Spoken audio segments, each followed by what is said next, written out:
$95 billion is a ton of money. We're going to keep watching the vote here and let you know how the Republicans did on the whip count. But we're going to visualize for you how much $95 billion is. But first, we're going to give you just a short tour of the world, considering exactly what has happened. This is actually the $95 billion. We're going to visualize that first for you. So 30-story building here. This is 1 million $1 bills. That gets to the 30-story building. 95 billion $1 bills reaches stacked past the International Space Station, 254 miles from Earth. So we are talking about an awful lot of money. Now we're going to try to change graphics here and head to our tour of the world, where in Ukraine we have already spent $74 billion. So that maybe doesn't reach the International Space Station, but where, like, you know, the shuttle is or something like that.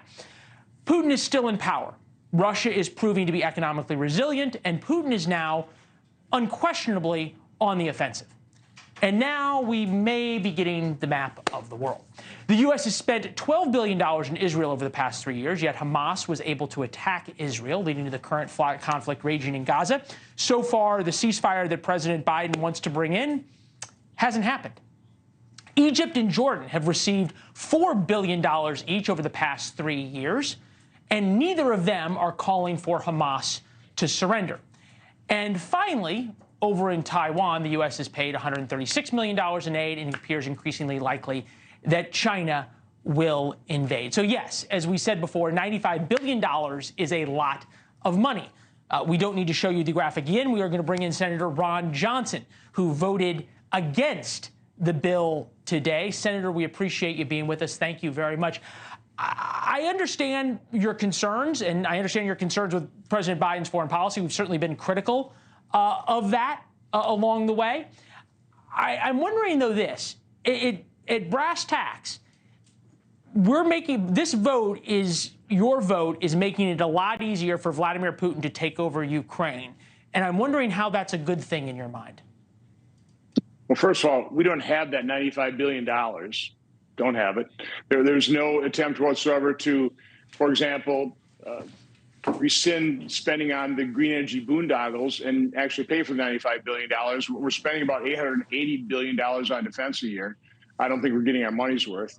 But the main issue here is we've been saying for quite some time, I think the American people have been saying, is let's secure our own border before we spend money that we don't have that further mortgages our children's future on securing other nations' borders. It's pretty simple. You've seen that. I think that's really the vote in the House right now is just the frustration that we have a president who wants an open border that caused the problem. He has Democrat allies in the House and the Senate that want an open border that help cause this process. And there seems to be very little that we can do to force him to utilize the executive authority he has to secure the border. So, you know, going into this process when the president was looking for supplemental funding, again, not paid for, we spent $880 billion plus on defense. Let's spend another $110 billion is what I think the original request was for. We were saying, okay, we'll talk about that. That's what you want. That's your priority. Our priority is securing the border. So what can we do to force you to use that as leverage to secure the border? That's the issue. Okay, but we haven't gotten past that because the deal that was struck. So in other words, your thought is that by voting no on this. Yeah, just because it was a bipartisan deal doesn't mean it was good. No, it was awful. It was worse than doing nothing because it actually reduced the president, a serious president's authority to secure the border. It was worse than doing nothing. That was unfortunate. That was Mitch McConnell's fault. But no, this is not over. The House is, I think, being pretty straightforward. They're not going to take up this aid bill, this supplemental. That's what we said to my Republican colleagues. What I asked for is that they took months to negotiate in secret to come up with an awful bill, What we asked is give us a couple weeks. Let me just give you. Hold on. Senator, okay. I've let you go through the border and the history and everything else. But let me just ask a question here. How does this work out to your Republicans' advantage? Give me the game plan, the best case scenario for you. We actually forced this president to secure the border. We actually do him a huge political favor by forcing him to do so. And we help remove this clear and present danger to this country. That's what this is about. This is serious business. Before we even entered those negotiations, I said, if we force this president to secure the border, we'll be doing him an enormous political favor. I was willing to do that. I'm not playing politics here. So you're willing to... That's what the American people want. Wait, hold on. So you're willing to... I just want to make sure I get you on record on this. You're willing to defy President Trump, who has said he doesn't want a deal because he wants to be able to run on this issue. You're willing to defy him in order to give President Biden a win and give money to Ukraine? Again, I don't view it as defying President Trump. I view it as doing our job for the American people. The American people want a secure border.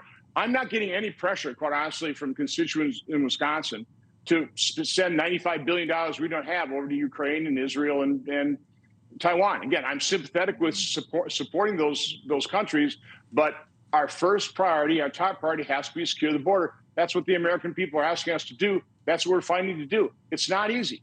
Thanks for watching. Go to joinnn.com to find NewsNation on your television provider. And don't forget to click the red subscribe button below to get more of NewsNation's fact-driven, unbiased coverage.